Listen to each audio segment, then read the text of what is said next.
The other day, I heard someone say that they've found some of the most important things in their life in places where they weren't supposed to find them. Which is interesting to me. One, because that seems to happen a lot. And two, because it's like, who creates the parameters around what we're supposed to do? Who sets the rules to begin with? I'm continuously blown away by our tendency to create imaginary walls and then live within them. To build steel bars around ourselves that separate the now from future opportunity.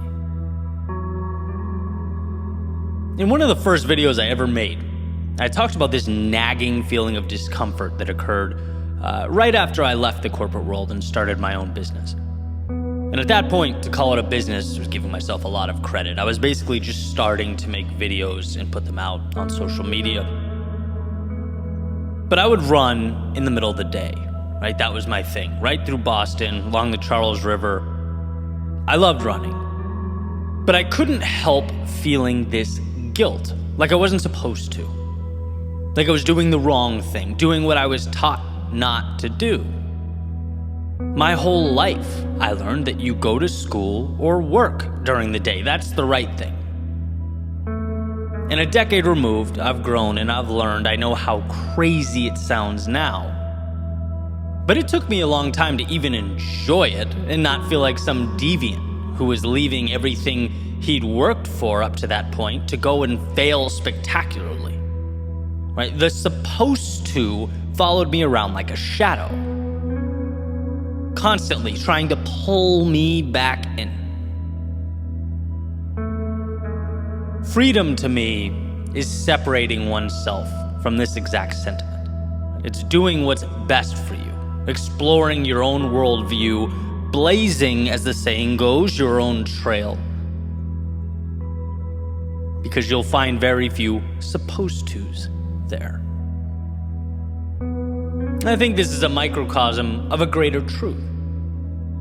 The most important things we do in life, our pivotal moments, our epiphanies, are found where we weren't supposed to find them.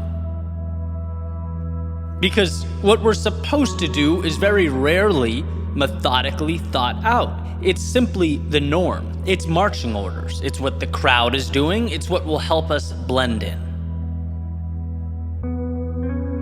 And it's interesting, as I've pushed further and further into life, I've come to believe that rarely is what's best all one thing or all another. It's working to find a balance that supports your ideal life trajectory, right? That balance will lean substantially more one way or another depending on who you are and what's important to you. And so, I'm not suggesting one always needs to be different, or if something is common, it's wrong. No, thousands of years of evolution and societal stressors have in many ways narrowed down for us what's effective and efficient. It's helped us survive.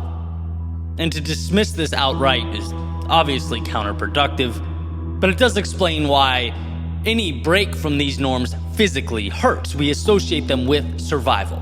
And here lies the divide between surviving, which we are supposed to do, and excelling, which is to embark upon a different game altogether. Survival is mitigating risk.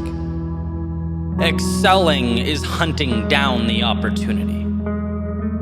Survival is blending in. Excelling is asking, what about me is unique and how can I dive into that fully? Survival is not having to innovate on any large scale because the instructions are clear and laid out for you. Excelling is asking, now that I know the rules, how can I bend and maybe even break them so that I can improve my life and the lives of those around me? And I'll continue with the same example because I know a lot of folks find themselves in a similar situation now. I wasn't supposed to deviate from my previous life trajectory, my education, my career track, my 401k, but I did. And I found something I otherwise would never have, an ability to work on what I enjoy and share that with others. I wasn't supposed to leave home, the Northeast. The most important people in my life live up there. But I've found comfort, peace, and new beginnings down here that I never would have experienced. I wasn't supposed to do many of the things I'm doing today. It was a genuine curiosity and a willingness to chase down what's meaningful. And the beautiful thing is, anyone can do that. Every single one of us can detach and depart from the supposed tos in our lives. And hey, maybe some of them should be there. Maybe some are adding value and stability that you need and maybe even cherish. But I can promise some of them aren't. And it's worth a look. It's worth thinking about those things. Where can we be a little braver, a little more courageous? Where can we venture outside the scope of what we've subconsciously deemed everyday life? I love the notion that there's always more in you. You just need to give yourself permission to pursue it. Right? It only makes sense that no journey begins until we give it the green light. The world is yours once you give yourself permission to pursue it. So what are you conceding?